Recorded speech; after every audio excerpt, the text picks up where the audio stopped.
Sa ngalan ng Ama at ng Anak at ng Espiritu Santo. Panginoon, isugo mo ang iyong espiritu at pagpanibaguhin mo ang muka ng aming mundo. Ang ebanghelyo sa araw na ito ay mula kay San Lucas, Kabanata 24, talata 35 hanggang 48. Ang mabuting balitang ito ay ang tagpo kung saan nagkita-kita ang mga alagad at pinag-uusapan nila ang tungkol sa muling pagkabuhay ng Panginoon nang biglang lumitaw sa kanilang kalagitnaan ang ating Panginoon at sinabi niya, "Sumainyo ang kapayapaan." Lahat sila ay natigilan at natakot sapagkat inakala nilang siya ay multo. Kaya't sinabi ni Jesus, "Bakit kayo natitigilan? Bakit kayo nag-aalinlangan? Tignan ninyo ang aking mga kamay at mga paa. Ako nga ito. Hawakan ninyo ako at pagmasdan. Ang multo ay walang laman at buto, ngunit ako'y mayroon tulad ng nakikita ninyo." At habang sinasabi niya iyon, ipinakita niya sa kanila ang kanyang mga kamay at mga paa. At para bang hindi pa rin sila makapaniwala sa laki ng galak at pagkamangha, kaya tinanong sila ni Jesus, "May pagkain ba kayo riyan?" Siya'y binigyan nila ng isang hiwa ng isdang inihaw. Kinuha niya ito at kinain sa harap nila.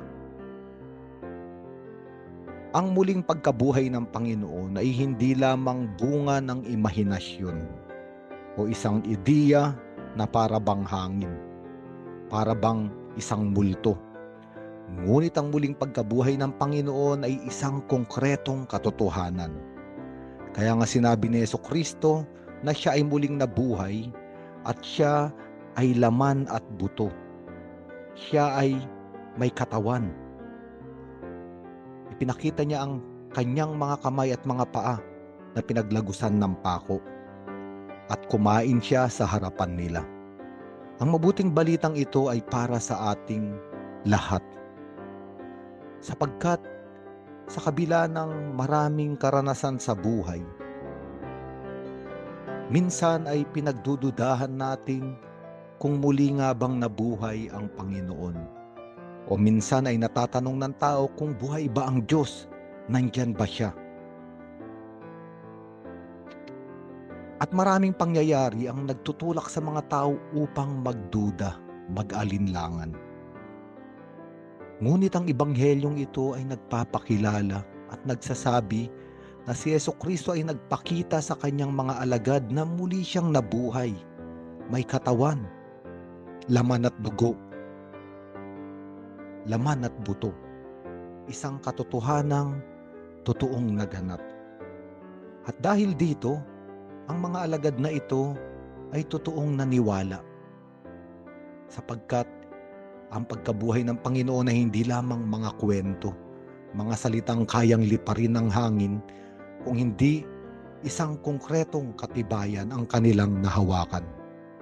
At sa ating lahat ngayon sa araw na ito, ay isang malakas na paanyaya na sa likod ng ating mga pagdududa, sa mga tanong ng ating isip, lalo na kapag tayo ay dumadaan sa mga mabibigat na kaganapan sa buhay, sinasabi ng ebanghelyong ito, konkreto at muling nabuhay ang Panginoon.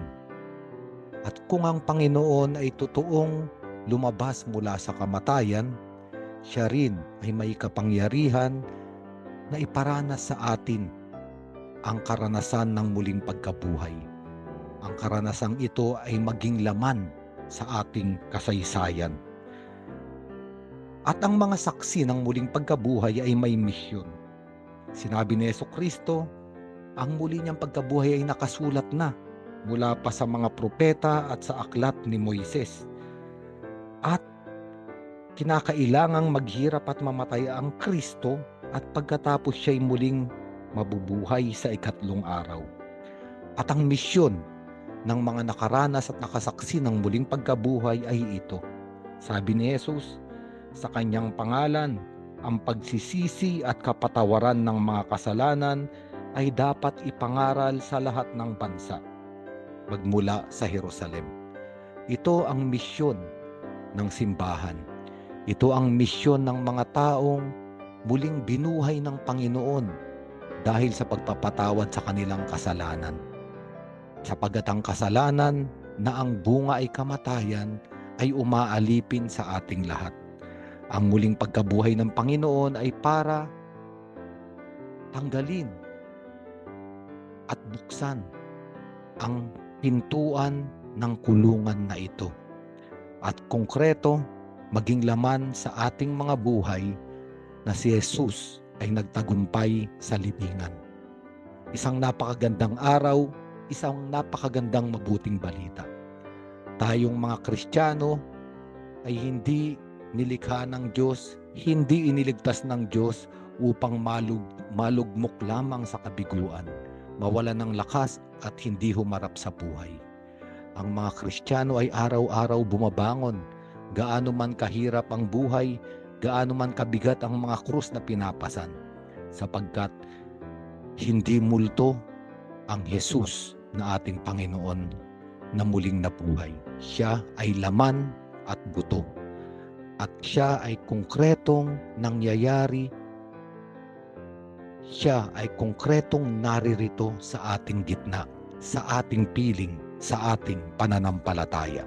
Sa ngalan ng Ama at ng Anak at ng Espiritu Santo.